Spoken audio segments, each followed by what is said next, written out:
गणेशाय नमः। ओम श्री जगदम्बिकाय नमः। श्रीमद् देवी भागवत स्कंद 4 अध्याय 5 और 6। श्री नर नारायण को तप से डिगाने में इंद्र की असफलता और इंद्र के द्वारा कामदेव एवं बसंत का अप्सराओं सहित वहां भेजा जाना, नारायण के द्वारा उर्वशी आदि की उत्पत्ति और नारायण के साथ अप्सराओं का संवाद। व्यास जी कहते हैं, राजेंद्र, अब बहुत कहने से क्या मतलब, बस इस संसार में कहीं विरला ही ऐसा सच्चा धर्मात्मा पुरुष मिल सकता है जिसकी बुद्धि द्रोह से वंचित हो, क्योंकि यह चराचर सारा जगत राग और द्वेष से ओतप्रोत है। जो वैर करता हो उसके प्रति वैर करना तो समान कोटि में माना जा सकता है, किंतु जो अद्वेषी और शांत स्वभाव का पुरुष है उसके साथ द्वेष करने को नीचता कहते हैं।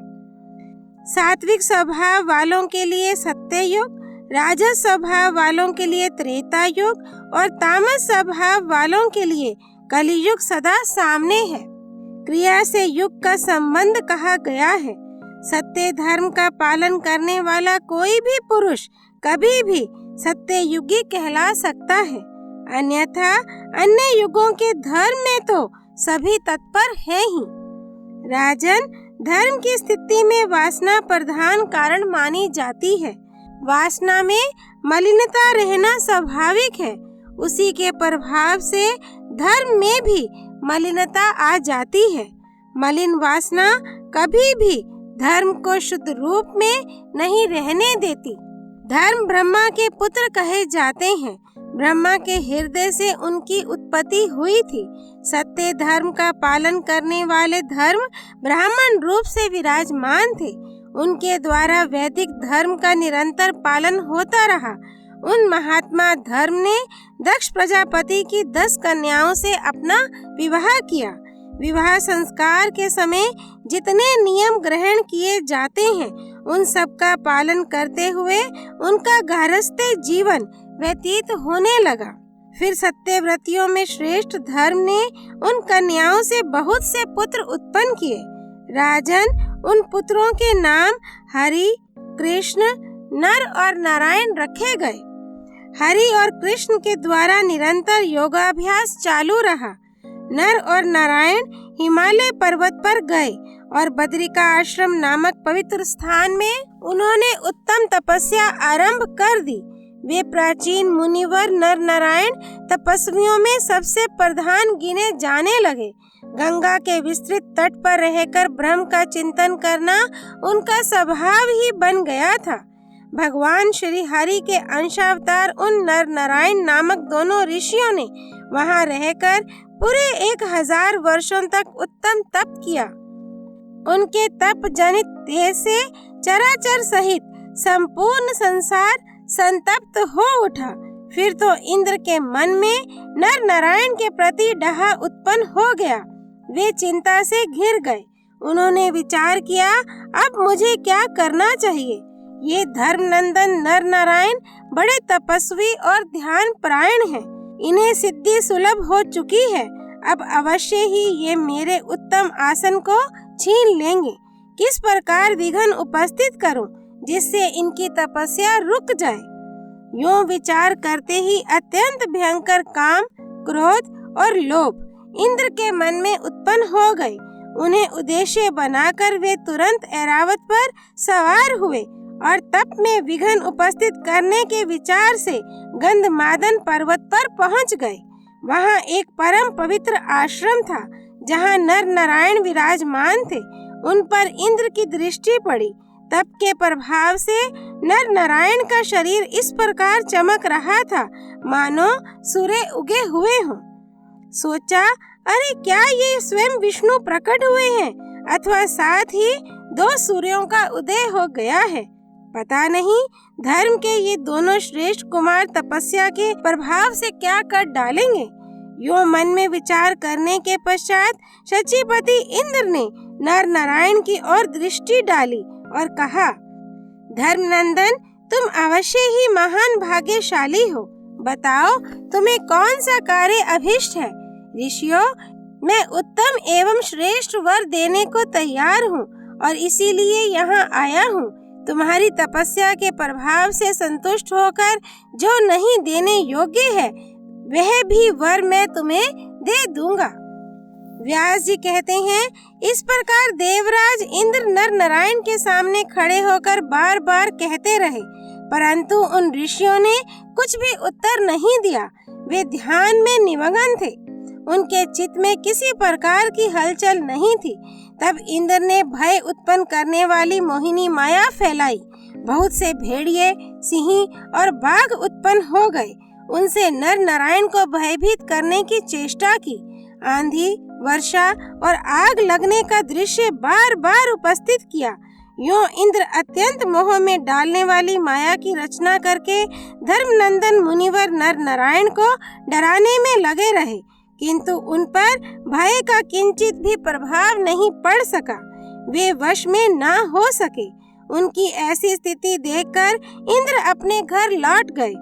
वर पाने की बात नर नारायण को लुब्ध न कर सकी। आंधी आदि से वे नहीं डरे।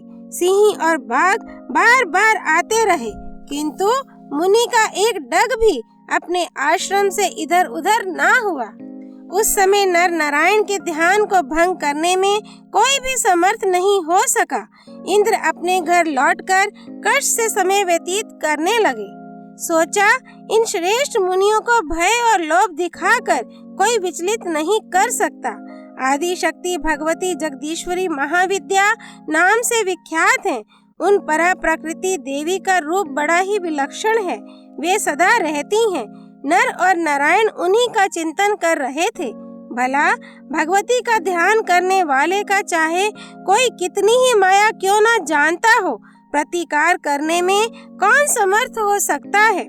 क्योंकि देवताओं और दानवों के पास जितनी माया है उन सब की उत्पत्ति तो देवी से ही होती है।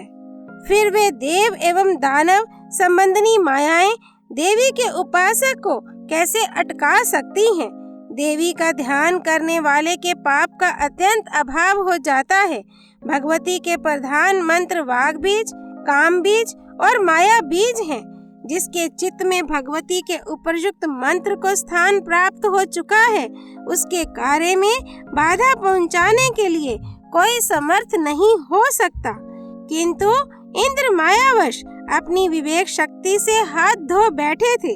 अतः नर नारायण का प्रतिकार करने के लिए उन्होंने पुनः कामदेव एवं वसंत ऋतु को बुलाया और यह वचन कहा, कामदेव, तुम वसंत ऋतु और रति के साथ अभी प्रस्थित हो जाओ। अप्सराओं को साथ लेकर तुरंत गंधमादन पर्वत पर जाओ। वहीं बद्रिका आश्रम नामक निर्जन स्थान में पुराण पुरुष नर नारायण, जिनकी ऋषियों में प्रधानता है, बैठकर तपस्या करते हैं। मनमत, उनके पास पहुंचकर उनके चित्त को कामातुर कर देना परम आवश्यक है। इस समय मेरे कार्य साधक तुम ही हो। उन्हें मोहित और उच्चाटित करके शीघ्र अपने बाणों से व्यथित कर दो। महाभाग, तुम धर्म के पुत्र उन दोनों मुनियों को निश्चय ही वश में कर लो। इस संपूर्ण संसार में कौन ऐसा देवता, दानव अथवा मानव है जो तुम्हारे बाण के वशीभूत होकर अत्यंत कष्ट का भागी न बन जाए? कामदेव, जब ब्रह्मा, मैं, शंकर, चंद्रमा और अग्नि देव तक तुम्हारे बाणों के प्रभाव से विवेक शक्ति खो चुके हैं, तब इन मुनियों की क्या गणना है? अप्सराओं का यह झुंड तुम्हारी सहायता करने के लिए प्रस्तुत है। मन को मुग्ध करने वाली यह मंडली वहां अवश्य आ जाएगी। केवल तिलोत्तमा अथवा रंभा ही इस कार्य को संपन्न करने में कुशल हैं, अथवा तुम ही अकेले इस कार्य को कर सकते हो। फिर सभी मिलकर कर लेंगे, इसमें क्या संशय है? महाभाग, तुम मेरा कार्य सिद्ध करने में संलग्न हो जाओ। मैं तुम्हें अभिलाषित वस्तु देने को तैयार हूँ। मैंने उन तपस्वियों को वर देने की बात कहकर लुभाने की बहुत चेष्टा की, परंतु वे शांत बैठे रहे। अपने स्थान से हिले डुले तक नहीं। मेरा यहाँ परिश्रम विफल चला गया। फिर मैंने माया फैलाकर उन्हें डराने का यत्न किया, तब भी वे अपने स्थान से नहीं हटे। देह की रक्षा आवश्यक है, इसे वे जानते ही नहीं। व्यास जी कहते हैं, इंद्र का उपयुक्त वचन सुनकर उनसे कामदेव ने कहा, वासव, इस अवसर पर मैं आपका अभिष्ट कार्य अवश्य करूँगा। यदि वे मुनि किसी भी देवता के उपासक होंगे तब तो वे मेरे वश में हो जाएंगे, पर देवी की आराधना करने वाले को मैं किसी प्रकार भी वशीभूत करने में असमर्थ हूँ। क्लीम देवी का कामबीज महान मंत्र है। अपने मन में इस मंत्र का चिंतन करने वाला मेरी शक्ति से बाहर है। अतः यदि वे तपस्वी उन महाशक्ति का भक्ति पूर्वक उपासना करने वाले होंगे तब तो उन पर मेरे बाणों का प्रभाव पड़ना सर्वथा असंभव है। इंद्र ने कहा, महाभाग, तुम उपयुक्त जितनी सामग्रियां हैं उनके साथ वहां जाओ। तुम मेरे अनन्य हितैषी हो, अतः इस अत्यंत दुर्लभ कार्य को सिद्ध कर देना तुम्हारा परम कर्तव्य है। व्यास जी कहते हैं, इंद्र के यों आज्ञा देने पर कामदेव प्रभृति सभी पूरी तैयारी के साथ वहां के लिए प्रस्थित हो गए, जहां धर्म के वे दोनों पुत्र नर नारायण कठिन तपस्या कर रहे थे। व्यास जी कहते हैं, राजन, सर्वप्रथम उस श्रेष्ठ पर्वत पर वसंत ऋतु पहुंचा। सभी वृक्ष पुष्पों से लद गए, उन पर भौरों की कतारें मंडराने लगी। आम, बकुल, तिलक, पलाश, साखू, ताड़, तमाल और महुआ, ये सब के सब फूलों से सुशोभित हो गए। पेड़ों की डालियों पर कोयलों की मनोहर काकली आरंभ हो गई। फूलों से लदी हुई श्रेष्ठ लताएं ऊंचे पर्वतों पर चढ़ने लगी। प्राणियों में काम वेग सीमा को पार कर गया। वे प्रेमासक्त होकर परस्पर हास विलास करने लगे। उनमें पर्याप्त उन्मत्तता छा गई। पुष्पों की उत्तम गंध लेकर दक्षिणी पवन मंद गति से चलने लगा, जिसके स्पर्श होते ही आनंद का अनुभव होता था। उस समय मुनियों की भी इंद्रियां काबू से बाहर होने लगी।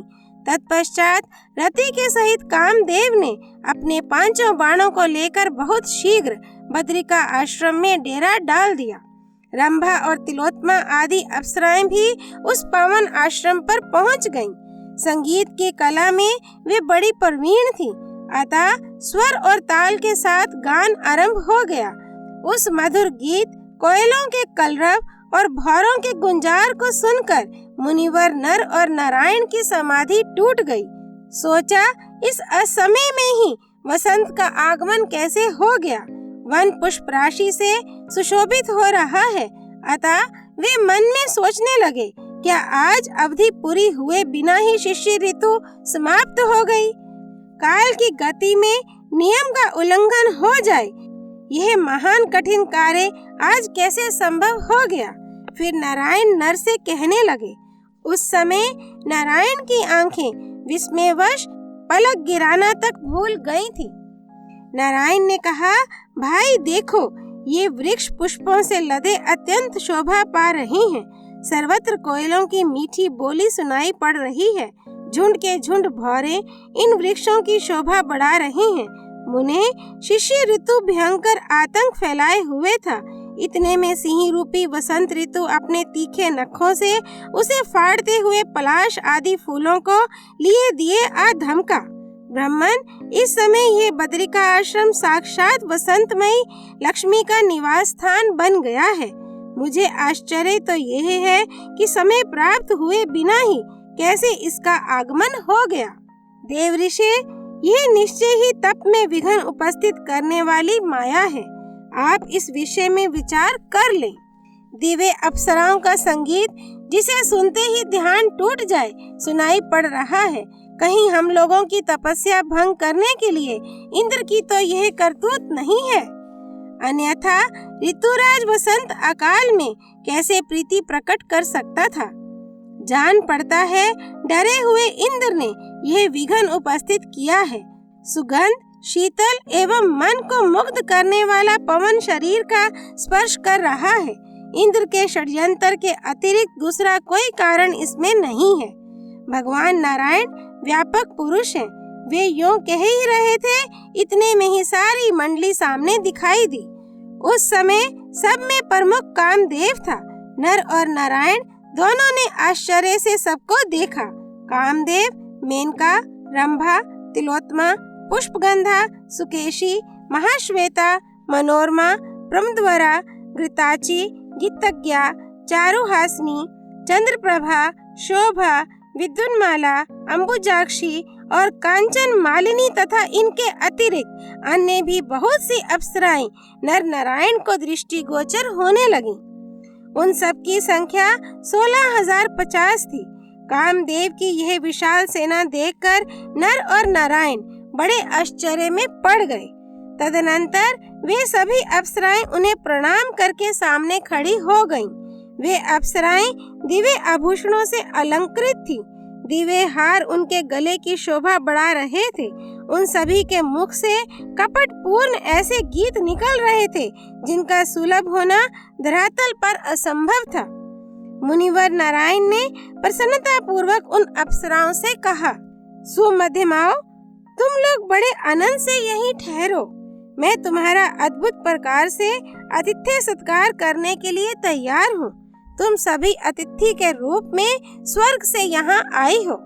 व्यास जी कहते हैं, उस समय मुनिवर नारायण ने मन में अभिमान पूर्वक सोचा, इंद्र ने हमारे तप में विघ्न उपस्थित करने के विचार से ही इन्हें यहाँ भेजा है, किंतु इन बेचारी नगण्य अप्सराओं से हमारा क्या बनना बिगड़ना है। मैं अभी इन सबको आश्चर्य में डालने वाली नई अप्सराओं की सृष्टि किए देता हूँ। इन अप्सराओं की अपेक्षा उन सबके रूप बड़े ही विलक्षण होंगे। इस समय तपस्या का बल दिखलाना परमावश्यक है।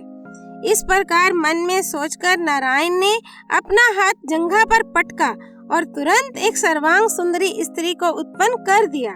नारायण के उरु भाग से निकली हुई वह नारी उर्वशी बड़ी सुंदरी थी।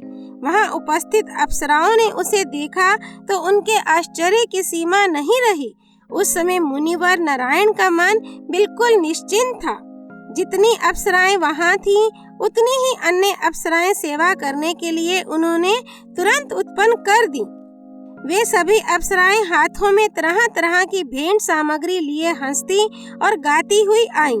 उन्होंने मुनिवर नर और नारायण के चरणों में मस्तक झुकाया और हाथ जोड़कर आगे खड़ी हो गईं।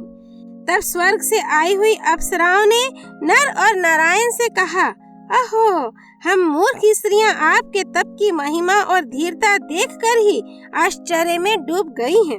महाभाग मुनियों, हमें आपके स्वरूप के विषय में विदित हो गया। आप परम पुरुष भगवान श्री हरि के अंशावतार हैं। आप शम दम आदि सद्गुणों से सदा परिपूर्ण रहते हैं। आपकी सेवा के लिए नहीं, परंतु शतक्रतु इंद्र का कुछ कार्य था, उसे सिद्ध करने के विचार से ही हमारा यहाँ आना हुआ था। किस भाग्य से हमें आपके दर्शन सुलभ हो गए। हमने कौन सा पुण्य कार्य कर रखा था, उसे जानने में हम असमर्थ हैं, किंतु यह मानना तो अनिवार्य है कि कोई संचित प्रारब्ध अवश्य था। हम निश्चय ही अपराधिनी हैं, फिर भी हमें अपना जन समझकर आपने मन में शांति रखी और हमें ताप मुक्त रखा। ठीक ही है, विवेकशील महानुभाव पुरुष तुच्छ शाप रूपी फलदान के व्याज से अपनी तपस्या के बल का अपव्यय नहीं करते। व्यास जी कहते हैं, इस प्रकार अप्सराएं नम्रता पूर्वक प्रणाम करती हुई अपनी बात कह रही थी। उनके वचन सुनकर मुनिवर नर और नारायण उत्तर देने में उद्यत हो गए। उस समय उन मुनि श्रेष्ठ के मुख पर प्रसन्नता छाई हुई थी। काम और लोभ पर वे विजय प्राप्त कर चुके थे। अपनी तपस्या के प्रभाव से उनके सर्वांग की अनुपम शोभा हो रही थी। भगवान नारायण ने कहा, कहो, हम प्रसन्नता पूर्वक तुम्हें अभिष्ट वर देने को तैयार हैं। तुम सब लोग सुंदर नेत्र वाली इस उर्वशी को साथ लेकर स्वर्ग सिधारो। यह बाला तुम्हें भेंट स्वरूप समर्पित है। अतः मन को मुग्ध करने वाली यह अप्सरा अब जाने को तैयार हो जाए। जांग से उत्पन्न हुई उस उर्वशी को इंद्र के प्रसन्नार्थ हमने उनको दे दिया है। सभी देवताओं का कल्याण हो। अब सब लोग इच्छा अनुसार यहाँ से पधारने की कृपा करें। अप्सराएं बोली, महाभाग, आप देवाधिदेव भगवान नारायण हैं। परम भक्ति के साथ प्रसन्नता पूर्वक हम आपके चरण कमल पर निछावर हो चुकी हैं। अब हम कहाँ जाएं? मधुसूदन, आपकी आंखें कमल पत्र के समान विशाल हैं। प्रभो, यदि आप प्रसन्न हैं और अभिलाषित वर देना चाहते हैं तो हम अपना मनोरथ आपके सामने रखती हैं। उत्तम तप करने वाले देवेश, आप हमारे पति बनने की कृपा करें। बस हमारा यही वर है, जिससे देवेश्वर हम प्रसन्नता पूर्वक आपकी सेवा करने में संलग्न हो जाएं और आपने सुंदर नेत्र वाली उर्वशी आदि जिन अन्य स्त्रियों को उत्पन्न किया है वे आपकी आज्ञा मानकर स्वर्ग सिधारें। उत्तम तप करने वाले मुनियों, हम 16,050 अप्सराएं यहाँ रहें। हम सब आपकी समुचित सेवा करेंगी। देवेश, आप हमारी अभिलाषा पूर्ण करके अपने सत्य व्रत का पालन कीजिए। हम भाग्यवश आपके प्रेम में पककर स्वर्ग से यहाँ आ गईं। देवेश, हमें त्याग देना आपको शोभा नहीं देता। जगत प्रभु, आप सर्व समर्थ पुरुष हैं। भगवान नारायण ने कहा, पूरे 1000 वर्ष तक हमने यहाँ तपस्या की है। सुंदरियों, हमारी इंद्रियां वश में हैं, फिर हम उस तप को कैसे नष्ट कर सकते हैं? काम संबंधी सुख के लिए तो हमारी किंचिन मात्र भी इच्छा नहीं है, क्योंकि उससे सात्विक सुख का सत्यानाश हो जाता है। पाश्विक धर्म की तुलना करने वाले मिथुन धर्म में बुद्धिमान पुरुष कैसे अपने मन को रमा सकता है? अप्सराएं बोली, शब्द आदि 5 गुणों के बीच में स्पर्श आता है। इसी से स्पर्श जनित सुख को सर्वोत्तम माना गया है। अतएव महाराज, हमें सब तरह से स्पर्श सुख देने के लिए आप वचनबद्ध होने की कृपा करें। फिर निर्भरता पूर्वक सुख भोग कर गंधमादन पर विचरें। अध्याय 5 और 6 संपूर्ण। श्री भगवती देवी अर्पणमस्तु।